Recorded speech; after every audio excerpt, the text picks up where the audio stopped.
بسم اللہ الرحمن الرحیم۔ السلام علیکم دوستو، آج کی اس ویڈیو میں ہم آپ کو بتائیں گے کہ اللہ تعالیٰ نے شہد کی مکھی کو کیوں پیدا کیا اور شہد کی مکھی کے علاوہ باقی تمام مکھیاں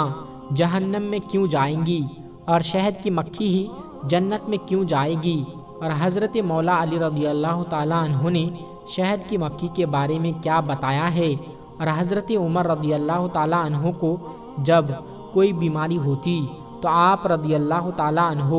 شہد کی مکھی کے شہد سے علاج کیوں کرتے تھے، اور شہد کی مکھی الگ الگ طرح کے پھولوں اور پتھروں کا رس چوستی ہے، لیکن شہد اتنا میٹھا کیسے ہو جاتا ہے، اور شہد کی مکھی کے بارے میں شریعت کا کیا حکم ہے، کیا اس کو مارنا جائز ہے یا ناجائز، اور حکیموں نے شہد کے بارے میں کیا فائدے بتائے ہیں، اور اگر کوئی شخص شہد کی مکھی کو اپنے خواب میں دیکھے تو اس کی کیا تعبیر ہوگی، یعنی اس کا مطلب کیا نکلے گا۔ میرے دوستو، شہد کی مکھیوں کو اللہ تبارک و تعالیٰ نے انسانوں کے لیے پیدا کیا اور اس کے بہت سارے فائدے ہیں۔ اللہ تبارک و تعالیٰ نے اس کو پیدا کر کے اس کو انسانوں کی خدمت میں لگا دیا ہے، اور اللہ تعالیٰ نے اس مکھی کو شہد بنانے کا طریقہ سمجھا دیا ہے، اور اس نے ساری باتیں اپنے دماغ میں بیٹھا لی ہے۔ اس کو پتہ ہے کہ مجھے بارش کی جگہوں پر رہنا ہے،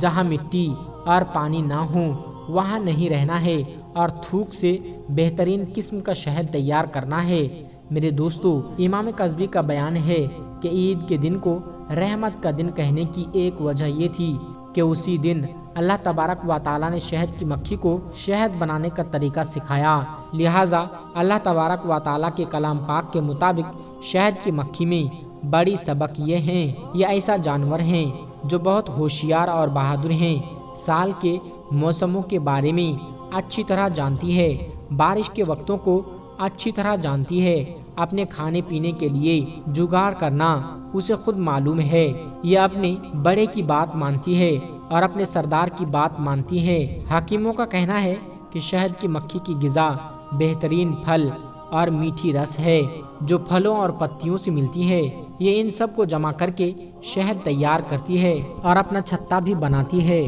مگر اس کے لیے اس کو چکھنا رس الگ سے جمع کرنے پڑتے ہیں جس کو موم کہتے ہیں۔ موم کا رس اپنی سونڈ سے چوس کر نکالتی ہے اور اسے اپنی ٹانگوں کے موٹے حصے یعنی کہ ران پر جمع کرتی ہے، پھر اسے ران سے کسی طرح اپنی پیٹھ پر لاد دیتی ہے، اسی طرح وہ اپنے کام میں لگی رہتی ہے۔ میرے دوستو، شہد کی مکھی اپنی روزی حاصل کرنے کا انتظام اس طرح کرتی ہے کہ جب کہیں صاف ستھری جگہ اسے مل جاتی ہے تو سب سے پہلے وہاں چھتا کا وہ حصہ بناتی ہے جس میں شہد جمع کرنا ہے، پھر رانی مکھی کے لیے رہنے کا گھر بنایا جاتا ہے، اور اس کے بعد نر مکھیوں کے لیے الگ جگہ بناتی ہے جو روزی تلاش کرنے کے لیے نہیں جاتے، یہ مادہ مکھیوں سے چھوٹے ہوتے ہیں۔ مادہ مکھیاں چھتا کے سوراخوں میں شہد جمع کرتی ہے اور سب کے سب ایک ساتھ اڑ کر ہوا میں پھیل جاتی ہے،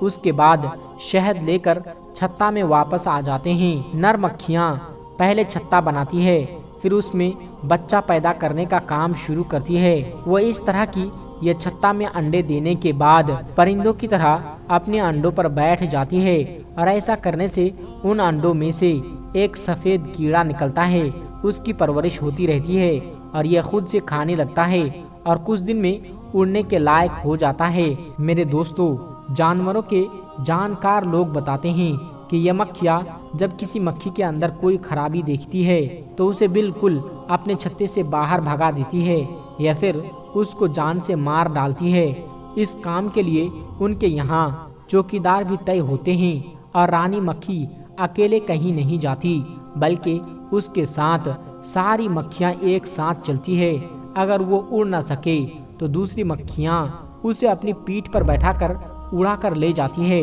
اور اس رانی مکھی میں ایک خاص بات یہ ہوتی ہے کہ اس کے پاس ڈنک نہیں ہوتا جس سے کسی کو نقصان پہنچا سکے۔ سب سے بہترین رانی مکھی وہ ہوتی ہے جس کا رنگ لال اور پیلا ہوتا ہے، اور سب سے بیکار وہ ہوتی ہے جس میں لال اور کالا رنگ ہوتا ہے۔ میرے دوستو، اب تو سائنس بھی اس بات کو مان چکی ہے کہ شہد کی مکھیوں کا ایک سردار اور ایک لیڈر ہوتا ہے، جبکہ اس بات کو آج سے 1400 سال پہلے حضور اکرم حضرت محمد صلی اللہ علیہ وسلم نے ہم کو بتا دیا تھا۔ روایت میں آتا ہے کہ حضور پاک صلی اللہ علیہ وسلم کسی جنگ کے لیے تشریف لے جا رہے تھے کہ راستے میں آپ صلی اللہ علیہ وسلم رکے اور اپنا پڑاؤ ڈالا اور صحابہ کرام کو ارشاد فرمایا کہ تمہارے پاس جو کچھ ہیں وہ کھا لو۔ چنانچہ صحابہ کرام نے اپنے کھانے کے لیے برتن کھولے تو ان کے پاس صرف روٹیاں تھی، سالن نہیں تھا۔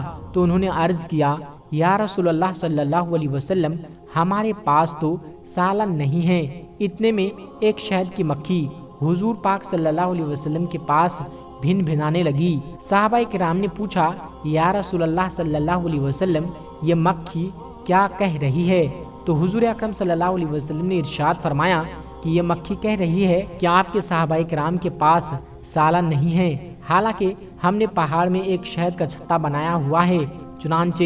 آپ اپنے صحابہ کرام کو بھیجیں تاکہ وہ شہد کا چھتا لا کر اس کے ساتھ روٹی کھا سکیں۔ تو یہ سب مل کر اس طرح سے ایک بہترین شہد میں بدل جاتے ہیں۔ تو اس شہد کی مکھی نے عرض کیا، یا رسول اللہ صلی اللہ علیہ وسلم، ہم جب پھولوں کا رس چوس کر واپس اپنے چھتے کی طرف جاتے ہیں تو ہمارا لیڈر آپ صلی اللہ علیہ وسلم کی ذات اقدس پر درود شریف پڑھتا ہے، چنانچہ اس کے ساتھ ساتھ ہم بھی آپ صلی اللہ علیہ وسلم پر درود پڑھنا شروع کر دیتے ہیں۔ آپ صلی اللہ علیہ وسلم پر درود پاک پڑھنے کی برکت کی وجہ سے اللہ تبارک و تعالی ان الگ الگ قسم کے رسوں کو ایک بہترین اور میٹھے شہد میں بدل دیتا ہے۔ سبحان اللہ۔ میرے دوستو، اس روایت سے ہمیں پتہ چلتا ہے کہ ہمیں بھی حضور اکرم صلی اللہ علیہ وسلم کی ذات اقدس پر زیادہ سے زیادہ درود پاک پڑھنا چاہیے، کیونکہ حضور پاک صلی اللہ علیہ وسلم پر ایک مرتبہ درود پاک پڑھنے سے 10 گناہ معاف ہوتے ہیں، 10 درجے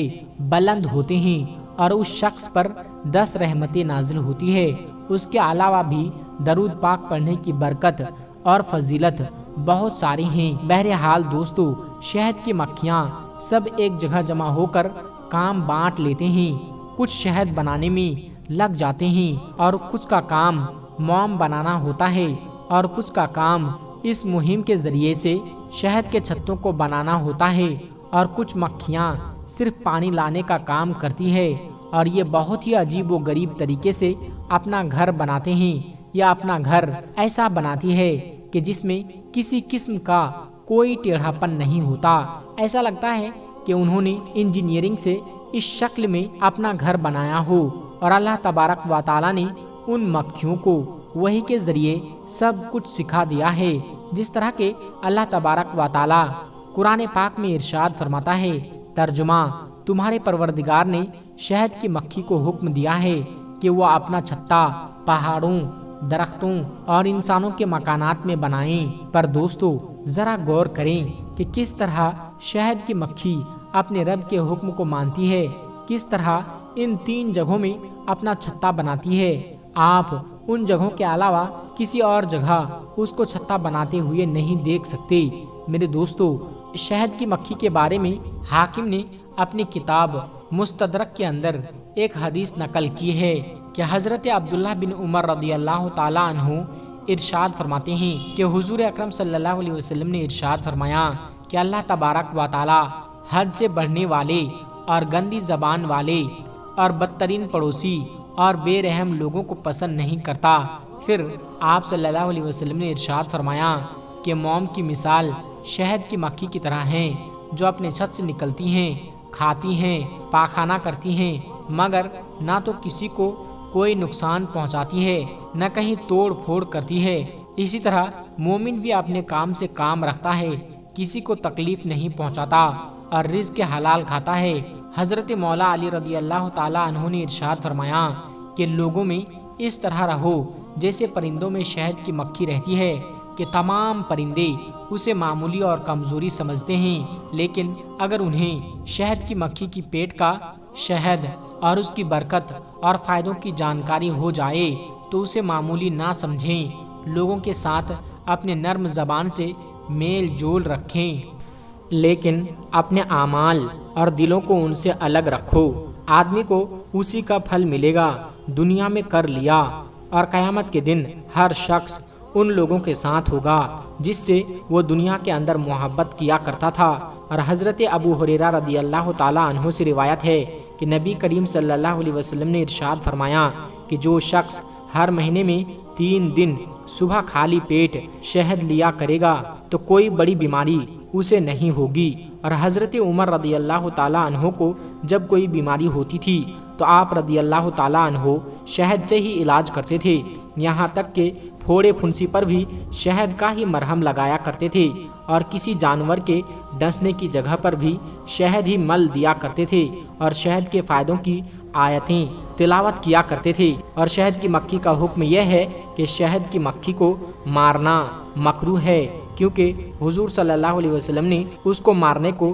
منع فرمایا ہے، لہٰذا اسلام میں شہد کی مکھی کو مارنا مکروہ ہے، اور اسلام نے شہد کی مکھی کو کھانا حرام قرار دیا ہے۔ اور روایت میں آتا ہے کہ شہد کی مکھی کے علاوہ باقی تمام مکھیاں جہنم میں جائیں گی، باقی مکھیوں کا جہنم میں جانا عذاب کی وجہ سے نہیں، بلکہ ان مکھیوں کو جہنم کے اندر جہنمیوں کو سزا دینے کے لیے اور ان کو تنگ کرنے کے لیے عذاب کے طور پر جہنم میں بھیجا جائے گا، اور صرف شہد کی مکھی ہی جنت میں جائے گی۔ میرے دوستو، اللہ تبارک و تعالیٰ نے شہد کے اندر ان گنت فائدے رکھے ہیں۔ جس طرح کے حکیموں کا کہنا ہے کہ شہد گرم ہوتا ہے تو بہترین شہد وہ ہیں جو چھتے کی موسم سے الگ نہ کیا گیا ہو، اور شہد قے میں اضافہ کرتا ہے، پیاس لگاتا ہے، اور شہد کے ذریعے گرم خون پیدا ہوتا ہے۔ پانی میں ملا کر پلانے اور اس کا جھاگ نکال دینے سے اس کی گرمی ختم ہو جاتی ہے۔ اور سب سے بہترین شہد پت جھڑ کے موسم کا ہوتا ہے، جس کی مٹھاس بہترین ہوتی ہے، اور زیادہ تر شہد بہار کے موسم میں ملتا ہے جس کا رنگ لال ہوتا ہے۔ اور حکیموں کا کہنا ہے کہ جو چیزیں جلدی سے خراب ہو جاتی ہے جیسے گوشت وغیرہ، اگر ان کو شہد میں رکھ دیا جائے تو کافی وقت تک خراب نہیں ہوتی، اور اگر اورینجل شہد جس میں پانی، آگ، دھواں وغیرہ کا اثر نہ پہنچا ہو اس میں ذرا سا مشک ملا کر آنکھوں میں سرمے کی طرح لگائیں تو آنکھوں سے بہنے والا پانی بند ہو جاتا ہے، اور اس کو سر میں لگانے سے جواں اور اس کے انڈے مر جاتے ہیں۔ جس شخص کو کتے نے کاٹ لیا ہو اگر وہ شہد چاٹے تو اس کے لیے فائدے مند ہیں۔ شہد کی مکھی کو اپنے خواب میں دیکھنے کے بارے میں علم والوں کا کہنا ہے کہ خواب میں شہد کی مکھی کو دیکھنے والے خطرے کے ساتھ مال جمع کرنے اور امیر ہونے کی نشانی ہے۔ اگر کسی نے مکھیوں کا چھتا دیکھا اور اس سے شہد نکالا تو حلال مال حاصل کرے گا، پورا شہد نکال لیا بالکل نہیں چھوڑا تو وہ کسی قوم پر ظلم کرے گا، اور اگر مکھیوں کے لیے کچھ چھوڑ دیا تو وہ حاکم اگر اپنے حق کو وصول کرنے کا دعوے دار ہیں تو اپنے معاملے میں انصاف کرے گا۔ اگر کسی نے یہ دیکھا کہ شہد کی مکھیاں اس کے سر پر بیٹھ گئی ہیں تو وہ حکومت اور سرداری حاصل کرے گا۔ اگر بادشاہ دیکھے تو وہ کسی ملک پر قبضہ کرے گا۔ یہی تعبیر مکھیوں کے ہاتھ پر بیٹھنے کی بھی ہے۔ کسانوں کے لیے شہد کی مکھیاں اچھی علامت ہے، لیکن فوجی اور غیر کسانوں کے لیے جنگ کی نشانی ہے، کیونکہ مکھیوں کی آواز اور ان کا ڈنک مارنا اس قسم کی چیز ہے، اور اگر کسی شخص نے شہد کو اپنے خواب میں دیکھا تو اس کی تعبیر حلال مال ہے جو بلا محنت و مشقت اسے حاصل ہوگا یا کسی بیماری سے ٹھیک ہونے کی نشانی ہے۔ اللہ اور اس کے رسول ہی بہتر جانتا ہے۔ میرے دوستو، ان تمام روایات سے ہمیں یہ پتہ چلتا ہے کہ مکھی بھی اللہ تبارک و تعالیٰ کی فرما برداری کرتی ہے، لہٰذا ہمیں بھی ہر معاملے میں اللہ تعالیٰ اور اس کے رسول صلی اللہ علیہ وسلم کی فرما برداری اور پیروکاری کرنی چاہیے، اور ہمیں حضور اکرم صلی اللہ علیہ وسلم کی ذات اقدس پر زیادہ سے زیادہ درود پاک پڑھنا چاہیے۔ اللہ تعالیٰ سے دعا ہے کہ اللہ تعالیٰ ہمیں سیدھے راستے پر چلنے کی توفیق عطا فرمائیں، آمین ثم آمین۔ دوستو، آج کی ویڈیو میں بس اتنا ہی، ملتے ہیں ایک پھر نئی ویڈیو کے ساتھ۔ السلام علیکم ورحمۃ اللہ وبرکاتہ۔